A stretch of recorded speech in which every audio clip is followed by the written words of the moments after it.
We have the oath first. Would you please administer the oath? Thank you. And Senator Gravel has arrived as well. We're almost at a quorum. What I'll do is I'll read this so that you'll know what you're about to promise, and then I'll invite you to stand up and repeat it after me. The affirmation is, I do hereby affirm that I will tell the truth and nothing but the truth to this committee today. So gentlemen, if you're willing to do that, if you would stand, please, and repeat after me. I do hereby affirm that I will tell the truth and nothing but the truth to this committee today. Thank you so much. Thank you. And this committee, as I understand it, is going to be talking mostly about the technology aspects. And we will start, first of all, Mr. Timekeeper, could you give me some indication based on these time limits here? Well, first of all, I'd like to suspend on what I just was starting down and ask if we could get a, I know that a couple of the members have to leave before 5 o'clock. Representative Kilpatrick has indicated around 4 o'clock, and we will suspend at that time and have closing remarks from Representative Kilpatrick, and I think Representative Hooley has to leave early about 2 o'clock, so we'll suspend right now on what I was about to start and go to closing statements of Representative Hooley, if that's all right. Thank you, Mr. Chair. Good thing I got back here in time to Yes. catch my breath. First of all, I want to say to all of the people that have testified, you have done an incredible job. When I was asked to do this, I debated for a while, and it's a subject literally I know very little about, except what I read in the newspaper, most of it years ago.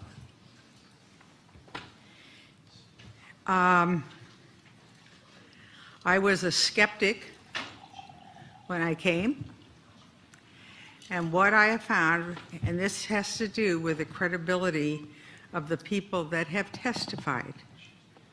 I want you to know that I don't know what it is or how big it is, but I do believe that we have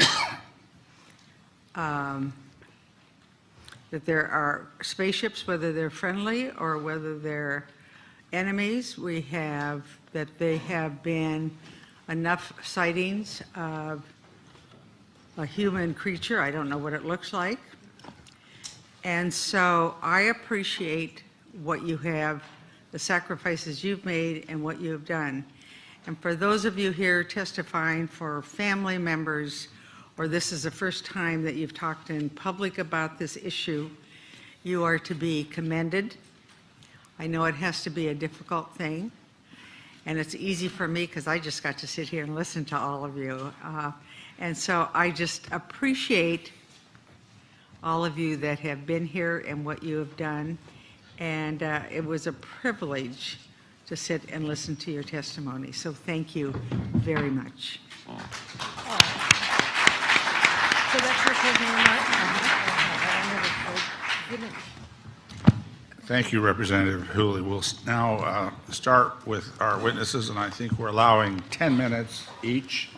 That's correct. If I could ask, okay. Dr. Wood, would you begin? Thank you. It's an honor to be included as a witness. In 1966, I had been working about 13 years for one company and was doing well as a young engineering executive at Douglas Aircraft. That was the year the Air Force decided to have a symposium dedicated to important developments in space 10 years hence. And my boss, Ray Hallett, had been selected to speak for our missiles and space part of the company on how to better to get things to orbit and back. He asked, what do you think we should talk about? And I said, partly as a jest, why don't we just tell them how the alleged UFOs do it? He actually liked the idea and asked me to work on it. That was when I read my first UFO book, actually one by Don Menzel, the science arch skeptic, and I saw clearly that he was ignoring the reported data. I immediately read a dozen books on the subjects. A year later, Douglas had been bought by McDonnell, and we were now McDonnell Douglas and had just won the Air Force satellite program called Manned Orbiting Laboratory. My regular job was to manage our company research and development projects funds so that we would win small technology contracts. One day, after I reported to a couple of VPs on how we were doing, one of them asked me personally if I was doing anything interesting outside my job. And I said, well, you're not going to believe this, but I've read about 50 books on UFOs. And the amazing conclusion I've come to is that they are very real extraterrestrial craft. And the only thing that's uncertain is to whether we find out how they work before or after our competitor Lockheed. After a moment of silence, one of them said, how much would it cost to take a look at that question? Therefore, we started a little project, kept quite low-key, to study the question of how they work. Everyone who worked on this project knew that when the project was over, each would go back to his other job or be laid off. This was when we needed to find someone to study the sightings and reports in detail to see if we could get clues as to how they worked, and we hired Stan Friedman. We should have a picture of Stan Friedman up there right now as he looked in 1968. We did a lot of interesting projects, such as measure the effects of a huge magnetic field on the speed of light. There was none. Interview an abductee. Try to invent a physics that would permit travel faster than the speed of light. Developed an instrumented van to observe craft sightings anywhere, anytime, and spun magnets in space to try to change their weight. It didn't change. I also became friends with James E. McDonald, a physicist who was making a lot of noise and giving lectures about the details of highly credible sightings. Jim McDonald was very pushy to have my group get more exposure. He urged me to visit the Air Force UFO Condon Committee in 1967 before their report was complete, and talked someone into inviting me to testify at a House Science and Astronautics Committee symposium on unidentified flying objects. I asked my management about this, and they said, do what you want, but good things rarely happen to people who testify to Congress. I decided not to testify, largely since I did not have any breakthroughs to even hint at, and if I did, they would have been the property of McDonnell Douglas. Then the military orbiting program was canceled in 1969. Dozens of people were being laid off.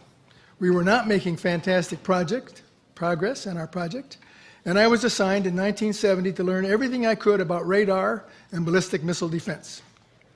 We canceled the UFO project and moved on. This project's history was written up in both the International UFO Reporter in 1993, detailing the results of my visit to the Condon Committee, and the MUFON Journal in 2008, elaborating on the details of who did what on this project and what we concluded. I followed the topic of ufology from 1970 to my retirement in 1993 as an avocation, but remained actively absorbing results and reports from MUFON, the Center for UFO Studies, and subscribed to the Flying Saucer Review, which came in a brown paper envelope, so you wouldn't know the subject, published in Britain. The consistency of alien reports occurring psychically caused me to be aware of other anomalous literature, and I had the pleasure of meeting Dean Bob John of Princeton University, who was initiating a consciousness research project. At the same time, my knowledge of radar put me in a position to manage a classified program with top secret access to various subjects. I had read an article by Dr. Hal Puthoff, currently then at Stanford Research Institute, reporting on some amazing results in remote viewing. We used our CIA contacts to work out a test project on coordinate remote viewing, where the subject is allegedly able to observe and describe what is at a specific Earth coordinate. This sensitive remote viewing project wound up being funded by James S. McDonnell, CEO of McDonnell Douglas, who was subsequently told by his lawyers that he should not have used foundation money to accomplish work in his profit-making firm. The results of one test of 6 targets were interesting but not spectacular. We speculated that the viewer might have gone to a coordinate in time when the most emotional events were happening at that location. This project also provided access to anything to do with ballistic missile defense. And I used a nice classified library at another facility to see what there was on the defense against UFOs. There were quite a few intriguing reports available, such as a classified version of the Iranian Air Force F-4 Phantom jet pilot attempting to fire a missile at a UFO only to have his controls shut down as soon as he thought about doing it. Then, after I had borrowed and read quite a few of these anomalous reports, the whole library system was changed so that it was no longer clear where to look for reports. I also stayed aware of anomalies in science in general. And when the so-called cold fusion results of Pons-Fleischmann were announced in 1989, I was aware that our company attempted a quick covert test to try to replicate the results. I was told we were not successful, but by then I was working on advanced technology for NASA International Space Station and not involved in any proprietary activity.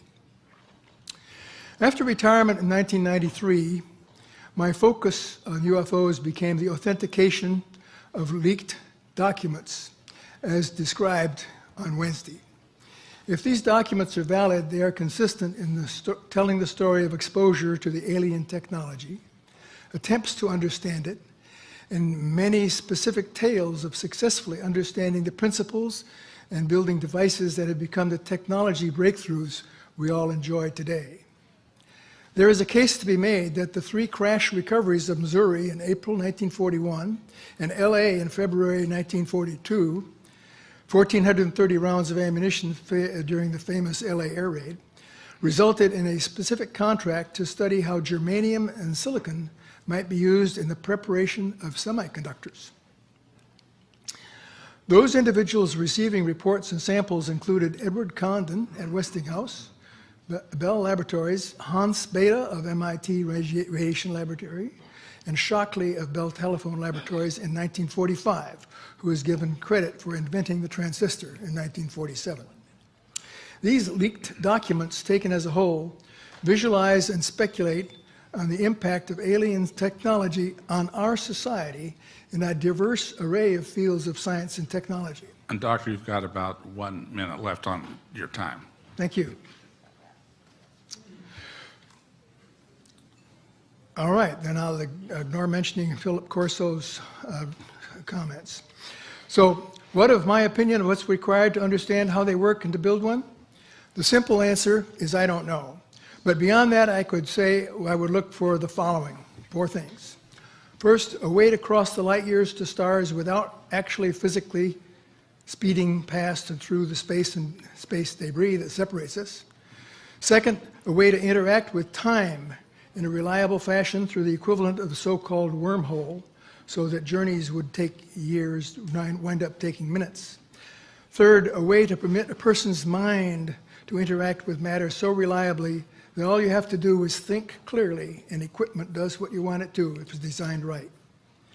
Finally, to expect that the breakthroughs will come from unknown scientists, probably pretty young, who are looking outside the establishment's perspective of the solution. I leave you with this thought, that Arthur Clarke's famous quote is highly applicable. Any sufficiently advanced technology is indistinguishable from magic. I think that the millions of years that may separate us from the alien civilizations are not significant because logic does not change with time. I expect that the laws of physics, which we have yet to understand, will be the same, and so will the equations. We just have to find them. Does some black program already have this knowledge? Thank you, Dr. Wood.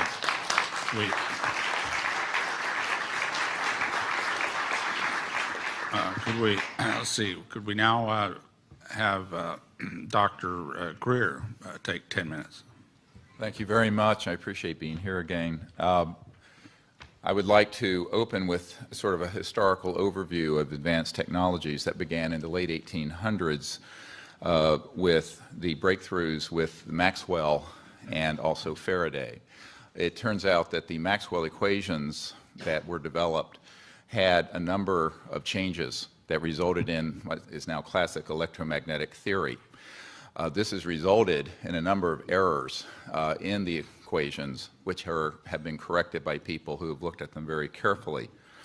Between the late 1800s and 1929, there were a number of breakthroughs that ended up being suppressed that had to do with creating very high voltage VHV systems so that you could create a vector into what's now been called the zero-point energy field.